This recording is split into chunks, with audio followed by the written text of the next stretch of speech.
All right, the aesthetic edge. Let's get started. I would argue that's medical. If I make my patients feel better in terms of how they look, they'll feel better about themselves. It was impossible for me to do a job that I felt really proud of without absolutely killing myself. This industry is growing by 12% every single year. I make people feel better, which is all I really wanted as a doctor. Yeah.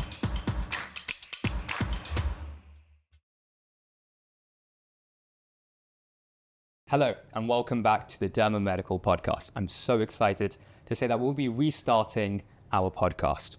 Now, guys, we've done a little bit of a rebrand. We're now called the Aesthetic Edge. And we've had a really good think as to why we want to be called the Aesthetic Edge. And it's for two reasons. First of all, we want to make sure that you guys have the edge over your competitors so that you can do well in your clinics. The second reason is that here at Derma Medical, we like to provide the very edge of innovation when it comes to aesthetics. So I'm really excited to get started so we can talk more about aesthetics and how you can grow your clinics.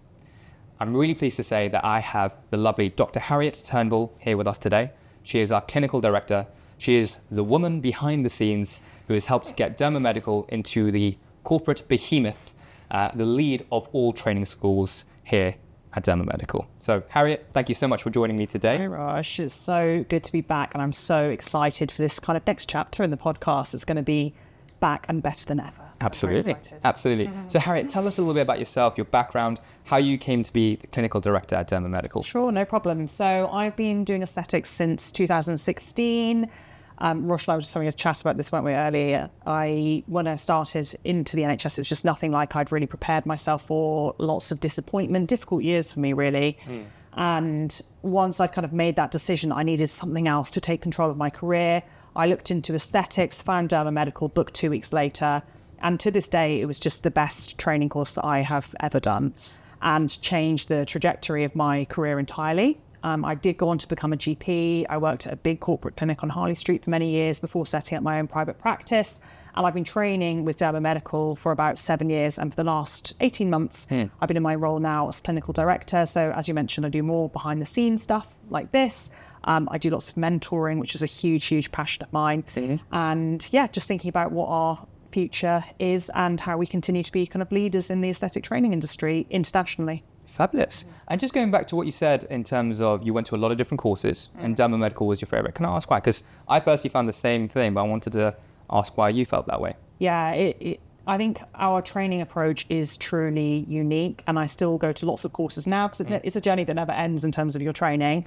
And I think our hands-on, really clinically focused approach is that we are just absolutely focused on Derma Medical graduates being the most confident and competent in the world. I think that really shines through the people that we train. And it's, I think, all about attention to detail. So making sure that our students, when we're training, and I know that you're like this when you're training, we're not going to let people cut corners, get away with things. We are absolutely on every little detail, from the way that you introduce yourself to the patient, being meticulous with your history taking, really digging into the detail so that you can manage their expectations about what they're looking for. And then, of course, on the clinical side, just really drilling that anatomy, the landmarks, and safety first every single time. And we have been able to replicate that all across the world. And I think that scalability of that quality, I think, is incredible and really unique, which is why I'm so passionate about this company. Oh, I couldn't agree more. I think the other thing that I really liked about Derma Medical, because like you, I went to different training courses and I just felt I didn't get on the hands-on experience that I actually needed. And when you're injecting someone's face for the very first time, and like so many of our delegates, it's a nerve-wracking experience. And to be able to inject real-life models and, you know, it's not just you looking at the trainer injecting first, you're doing it yourself. And you're getting plenty of injecting experience. I felt like that gave me the confidence to really go out there, inject my own patients and build a successful clinic. Absolutely. So Harriet, in terms of one of the decisions you made as clinical director is that you wanted to restart this podcast. Tell me your thinking behind this. Yeah, absolutely. Well, we had such amazing feedback actually from the first original kind of set of podcasts that we did in lots of different ways. I think our students could see themselves in a lot of the kind of storytelling that unraveled. And actually, for me, I think the key of what we want to kind of achieve here is all about how do we develop our listeners' skills. So this can be, as you mentioned, with growing your business. What does that actually look like? Giving tips and tricks and that sort of thing. but also I know we did an episode before that was talking about complaints, and I've had so much great feedback from people saying, wow, that was a really vulnerable, useful chat, and it's actually really helped me to be more resilient, to develop a better response coping mechanism when I do get complaints, which we know is inevitable in aesthetics. So I think it's our opportunity to really dig down more into the soft skills, which are so often overlooked in training, but we know that that's the secret sauce to being a really successful injector is your soft skills, your communication being the kind of core of all of that. Do you know what? It was actually one of my favorite episodes to film, because I feel like in aesthetics, like social media, like Instagram, everything's painted out to be rosy perfect, to be brilliant. Everything's rose-tinted glasses, and that's just not the truth. I mean, yes, aesthetics is a wonderful field to be in, but there are issues, there are drawbacks, and we need to be aware of them. And sending delegates out there with this idea that everything is going to be perfect is just not realistic. They need to know that complaints do happen. How do you manage it? What do you need to do? It arms them to actually be successful in their futures. Yeah, and I felt like we were sort of having a mini therapy session, kind of sharing our own stories and things, and it really helps to talk, and hopefully our listeners can understand that it's nothing to be ashamed about. We all were beginners once. We all had to start, and I think at Derma, rather than sort of being the master, kind of talking down to the student, we really level and see ourselves in the students that we teach and just want to bring them along for that journey to get to where we are now. Absolutely. And that's why it's so good that we have such a host of experience at Derma Medical, because we have people who've been doing aesthetics for 20 plus years. We also have people who've just qualified 2 or 3 years ago. So we have this balance where we can really relate to our delegates and see what they're going through. I myself only started my aesthetics journey maybe 5-6 years ago. So I feel like I can really relate to my students as well. One big issue that I find in this industry is that a lot of the time there's a lot of fear mongering. There's a lot of, you should be terrified, you're going to cause a vascular occlusion, you're going to ruin someone's life. And actually, when you do that to students, before they even start to see their first patients, they're terrified. And that can really impact their chances of success. Why do you think there's so much fear mongering in this industry? I think it's about making money, to be honest. I think that what I see a lot out there is that people use fear as a sales tool, and that it just could not be more different from the way that we approach things. I think that kind of planting that seed of doubt, that fear, really focusing on the kind of worst case scenario, it gets clicks, it gets shock factor, and it also just gets people to, if you're, wanting to not be negligent, you want to avoid this happening, buy my course and that will never happen to you. And we know that's not how it works, and complications can happen to any injector at any level. But our ethos is very much about giving them tools and skills and confidence. And again, going back to the consultation, how do you actually manage it? Because most complaints, as we discussed before, it's not about the complication. More often than not, it's the way you handled it, the way that you responded, and it can happen to anyone. So I think we have a very, very different approach. We're all about making you feel more confident, not leaving you feeling more afraid and confused than when you started. I couldn't agree more. And I would argue even that when you do have a complaint, as you say, complaints will always happen. But the few patients I've had complaints with, because I managed it effectively, because I told them the risk beforehand, so they already knew it was a risk, that's number one. But I also explained to them what I'm going to do about it, how I'm going to take care of them. And we resolved whatever the issue was. And they're so much happier. And that patient knows that I care about them. And they'll always come back to me for the rest of my life. So that patient who I thought would leave me because there was a complaint or an issue or a complication ended up being a patient for life. Absolutely. I think, professionalism is such a core value of what we teach at Derma Medical, and our trainers, just for me, completely just embody what is the highest level of professionalism in aesthetic medicine. And we know that in the UK, we've got, a changing landscape with lack of regulation. I know some of our listeners will be from all around the world, and they have different things to contend with, a different regulation. But, even medical professionals can be unprofessional in aesthetic medicine. And we're all about giving you that foundation of what it looks like. What does it look like to be a true professional working in aesthetic medicine? Now, in terms of our international listeners, would you be able to tell them a little bit about our regulations here in the UK, or rather, lack thereof? Yeah, absolutely. So currently if we're talking about Scotland, it's a little bit different, but in England and Wales, there's absolutely no regulation. Any layperson is able to inject here, even if it's medical devices and drugs such as botulinum toxin. It may be changing. We will see. There's a lot of things coming up in Parliament, but we're yet to see any kind of major changes. And I do wonder, I don't think it's going to necessarily be the same as it is in the US or in Australia, where they're very strict on which professions can inject. I think the kind of, the cat's out the bag on that one a little bit. And I think we're unlikely to go back to kind of that state. But for us as medical professionals, we only train medical professionals at Derma Medical, and that's our, I believe very strongly in that and think that, these are procedures and they're medical procedures. What we can do is think about how do we protect our patients, how do we educate the population to know more about these risks and actually some of the issues that can arise if you're not scrupulous about choosing the right practitioner for you. No, absolutely. I think one of the major issues for a lot of people who are starting off in this industry is that they hear statistics like 80% of procedures are done by non-medical professionals, and they get really scared. And this question I get asked all the time: is the market saturated, Dr. Rosh? Do you think it's saturated? I absolutely don't, because I look back at, nearly 10 years ago when I started now, and it was such a small and obscure field. And now it is just absolutely colossal. And I think that's been mostly driven by, social media. I mean, what's your view on this? In terms of saturation, so first of all, I always say two things, because I get asked this every single time I teach a session. I say the market is absolutely not saturated. And the reason is this industry is growing by 12% every single year, which means it makes it one of the fastest growing industries in the world. So yes, there are new practitioners coming in every single day who can offer these treatments, but there are even more consumers. So many more people are having Botox, fillers, skin boosters, all of these sort of things. Yeah. So there's more supply than there is demand. That's number one. Yeah. And number two, although the regulations aren't there yet, they will come.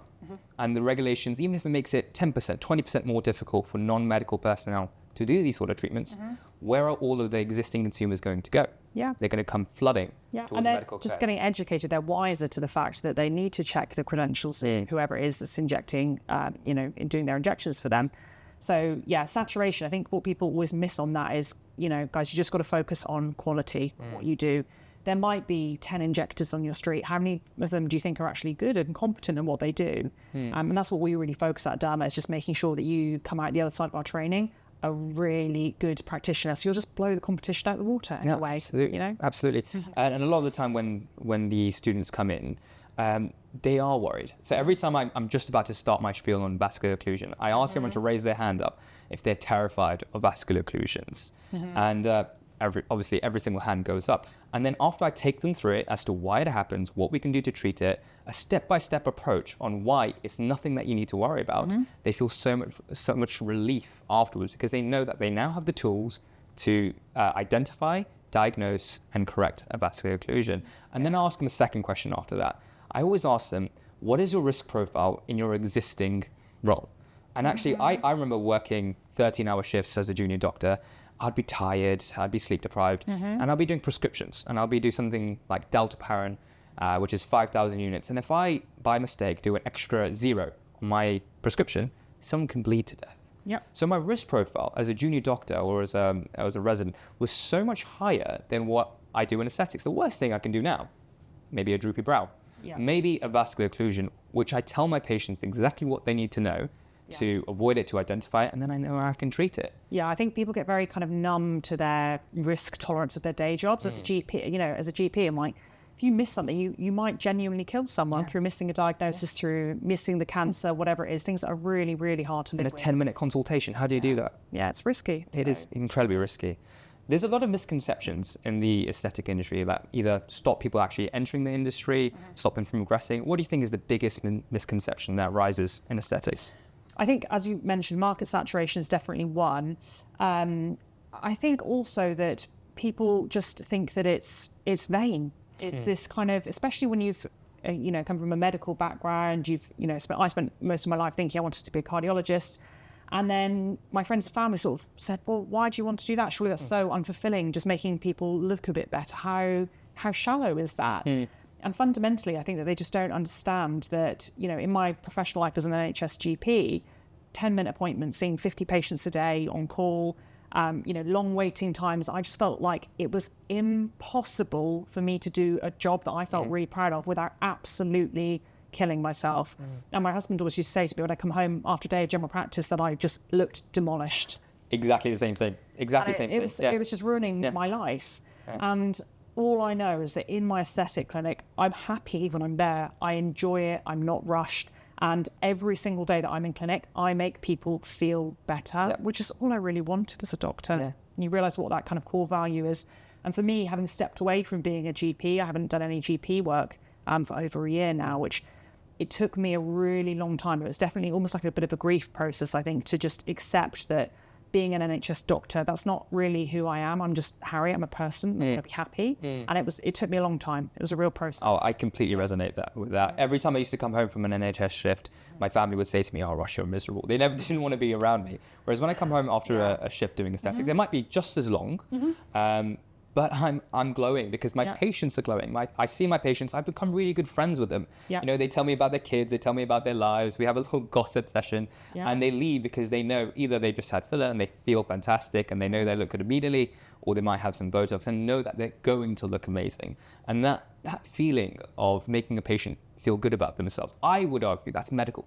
If I make my patients feel better in terms of how they look, they'll feel better about themselves. Yeah, it's a highly, highly therapeutic process, and it is so holistic. You've got that biological, you're improving the skin, you're treating the aging, you know, psychologically, you said confidence, they're going to feel great, the self-esteem goes up, and the social side of that as well, they're going to feel better dating in their relationships, they're going to be more confident going into the office and feeling their best. So it makes me smile even talking about it. Like it's truly addictive as the practitioner, and that's what made me fall in love with aesthetics. Yeah, and it changes people's lives. The other thing I really like about this industry, which is not necessarily something I thought of at the start, was how many doors it opens for me. Because I never thought I'd be sitting here having a conversation with you. I never thought, you know, I could take corporate roles where I can help open up new courses in different countries, travel to different countries and actually be able to train other doctors on how to do these treatments. And I always say, look out for those opportunities for the new delegates, because they get into it because they want to do things like Botox and fillers and earn better money and have better job satisfaction.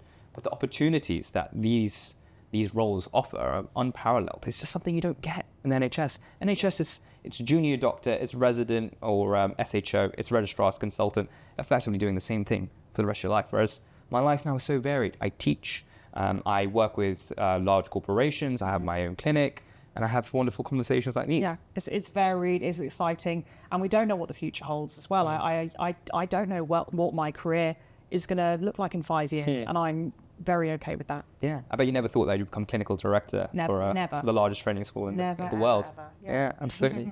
So let's go back to the podcast now. Harriet, it was your decision to restart the podcast.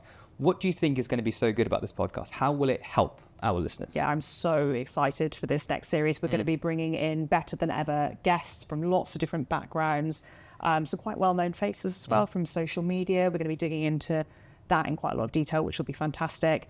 But we're really just going to be focusing on giving people real value learning and focusing on the skills that you need to develop to have a really flourishing, successful career in aesthetic medicine. So that's going to be the name of the game. Fabulous. And I think another really important update about the Aesthetic Edge is that we're sharing it on all platforms. We want it to be on YouTube, Spotify, wherever you guys are listening to this. We hope that you get the value from it because we wanted to share it around. It should be improving the standard of treatments for our patients so that everyone can benefit from it. And I think that's the real focus at the Aesthetic Edge. And I think that's what we want to give our listeners. Sounds absolutely perfect. Perfect. So guys, thank you so much for listening to us today. Please like, share and subscribe. Like we said before, we want this information out there. We want everyone to benefit. So if you have a colleague or a friend who's in this industry and you feel like they can benefit from them, please do share it with them. Guys, it's been an absolute pleasure. Thank you so much for joining us. And we look forward to seeing you on our next episode.